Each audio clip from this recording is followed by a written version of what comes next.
Assalamualaikum warahmatullahi wabarakatuh. Nama saya Badu Sitepu, NPM 237064516062. Saya dari Fakultas Teknik Informatika. Saya ingin menjelaskan keamanan cyber tentang keamanan database. Di sini ada konsep dasar keamanan database. Konsep dasar keamanan database atau basis data merupakan salah satu perangkat yang sangat vital bagi seluruh organisasi karena database mengandung informasi yang sangat sensitif yang harus dilindungi dari kerentanan dan eksploitasi keamanan. Seluruh perangkat organisasi harus bekerja terus-menerus untuk mengidentifikasi dan memulihkan kerentanan tersebut dengan menggunakan berbagai alat yang tersedia. Selain itu, penting untuk melakukan analisis dan audit untuk memastikan bahwa postur keamanan basis data tetap baik dan juga menunjukkan kepatuhan terhadap dokumen kebijakan yang menentukan tingkat keamanan tinggi.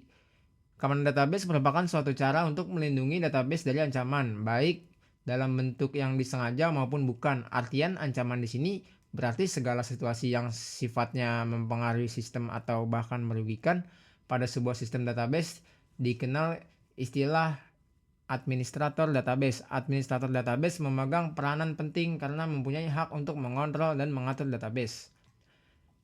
Hampir semua organisasi menggunakan database dalam beberapa bentuk untuk melacak informasi seperti catatan pelanggan dan transaksi, informasi keuangan, dan catatan lainnya.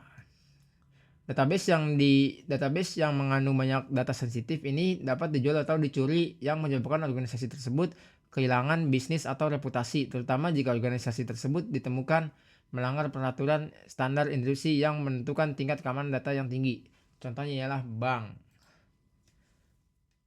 Nah, di sini juga ada 10 konsep dasar keamanan database. 10 ancaman teratas terkait database merupakan application security sebagai berikut.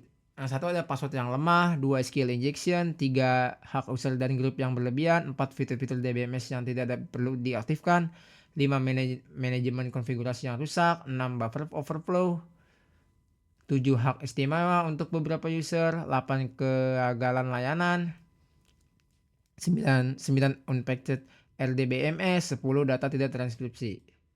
Nah, di sini juga ada kategori keamanan database. Diambil dari panduan penanganan insiden keamanan database oleh Badan Penindakan dan Penerapan Teknologi Kementerian Komunikasi dan Informatika Republik Indonesia tahun 2014. Berikut garis besar kategori keamanan database.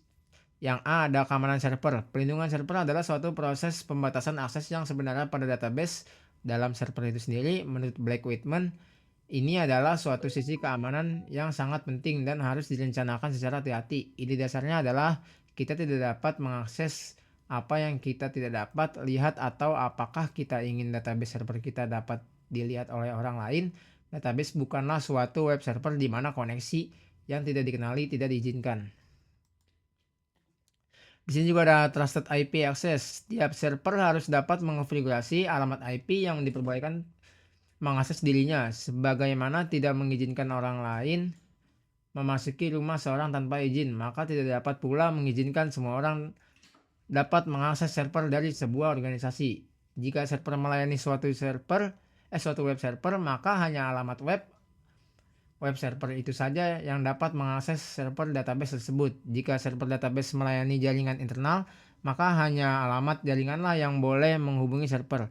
Sangat perlu diperhatikan bahwa jangan pernah menghubungkan server database web dengan server database informasi internal perusahaan Anda. Ini adalah suatu mental yang buruk untuk seorang admin. Trusted IP Access merupakan server database terbatas yang hanya untuk memberikan respon pada IP yang dikenali saja. Nah, di sini juga ada database connection. Database connection saat ini semakin banyak aplikasi dinamis yang sangat menggoda untuk melakukan akses yang cepat, bahkan update yang langsung tanpa autentifikasi. Jika kita ingin mengizinkan pemakaian dapat mengubah database melalui web page, pastikan memvalidasi semua masukan untuk memastikan bahwa inputan benar terjamin dan aman. Sebagai contoh, pastikan kehilangan semua kode SQL agar tidak dapat dimasukkan oleh user. Jika seorang admin yang membutuhkan koneksi ODBC, pastikan koneksi yang digunakan unik. Yang D-nya ada Table Access Control. Access table ini adalah salah satu bentuk keamanan database yang sering diabaikan karena cukup sulit penerapannya. Penggunaan kontrol access table yang benar dibutuhkan kolaborasi antara sistem administrator dengan pengembangan database. Hal ini yang sangat sulit dilakukan.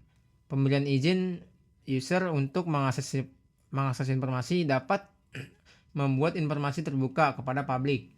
Jika seorang user mengakses informasi, apakah akan dilihat oleh menggunakan session yang sama atau jika tabel digunakan sebagai referensi sistem, mengapa ia diberikan izin selain hak membaca saja? Nah, di sini juga ada 5 tahap keamanan pada database.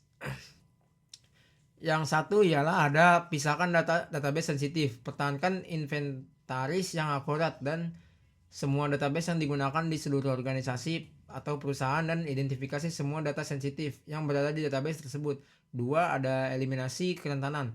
Terus-menerus melakukan identifikasi dan memulihkan kerentanan mengekspos database. 3. Ada enforce list privilege. Enforce list privilege. Identifikasi hak pengguna dan menegakkan kontrol akses dan hak pengguna untuk membatasi akses hanya pada data minimum yang diperlukan karyawan untuk melakukan pekerjaan. Yang keempat ada pantau penyimpanan atau anomali. Terapkan kebijakan yang sesuai dan pantau kerentanan yang tidak dapat diperbaiki untuk setiap dan semua kegiatan yang menyimpang dari kegiatan yang diperbolehkan. 5. Tanggapi perilaku yang mencurigakan. Waspada dan tanggapi perilaku abnormal atau mencurigakan secara real time untuk meminimalkan risiko serangan. Nah, yang keempat adalah best practice pada keamanan database. Nah, langkah pertama untuk memastikan keamanan database adalah digunakan mengembangkan rencana keamanan database yang mempertimbangkan pengguna standar keamanan yang harus dipatuhi oleh organisasi. Sebagai bagian dan pengembangan rencana ini, organisasi harus melakukan inventarisasi semua database dalam lingkungan jaringan organisasi. Hal ini dapat dilakukan secara lebih efisien melalui penggunaan teknologi manajemen kerentanan yang dapat secara otomatis menemukan semua database dan menjalankan pemindaian untuk mengidentifikasi yang mengandung data sensitif seperti data keuangan dan data pelanggan. Nah, ini juga ada penilaian yang dilakukan oleh teknologi tersebut akan dapat menilai kerentanan database dan kesalahan konfigurasi, mengidentifikasi masalah seperti password yang lemah, kontrol akses yang buruk, dan mencari alasan kerentanan yang dapat dieksploitasi sehingga dapat memprioritaskan perbaikan terhadap kesalahan atau kerentanan tersebut. Nah, yang ini adalah teknologi seperti database activity monitoring akan membantu dalam proses mengurangi kerentanan dan memberikan visibilitas secara real time ke semua aktivitas database. Data akan dikumpulkan dan dianalisis untuk mencari kegiatan yang melanggar kebijakan keamanan atau yang digunakan mengidentifikasi anomali terjadi. Langkah penting yang lainnya itu memastikan penggunaan password yang baik atau password kuat yang digunakan untuk mengenkripsi data. Seringkali password bawaan tidak dapat diubah oleh pengguna sehingga bisa menjadi salah satu penyebab anomali terjadi. Untuk tahapan lebih lanjut, dalam melindungi data atau informasi, maka semua data yang harus disimpan dalam database dalam keadaan yang sudah transkripsi dengan catatan akses ke kunci enkripsi terkontrol dan dipantau dengan ketat.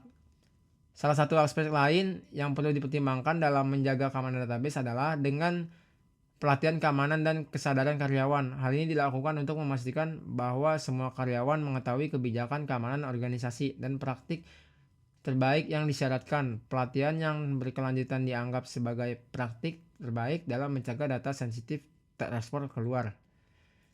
Nah, segitu saja presentasi dari saya. Kurang lebihnya mohon maaf. Wassalamualaikum warahmatullahi wabarakatuh.